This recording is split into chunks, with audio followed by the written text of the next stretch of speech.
அறிமுகம் செய்து வைத்தார்கள். லதா மங்கேஷ்கரின் காலை தொட்டு வணங்கினார் எஸ்பிபி. அவரை ஆசிர்வாதம் செய்தார் லதா மங்கேஷ்கர். இருவருக்கும் தேநீர் கொடுக்கப்படுகிறது. இசையமைப்பாளர் காட்சியை விளக்கி பாடல் வரிகளை சொல்கிறார்.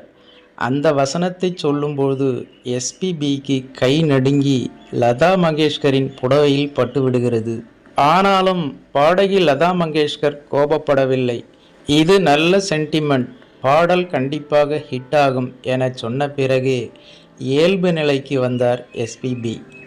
இந்நிலையில் பாடல் ஒளிப்பதிவு துவங்கிய போது தனது பயத்தை காட்டிக்கொள்ளாமலே இயல்பாக பாடினார் எஸ்பிபி.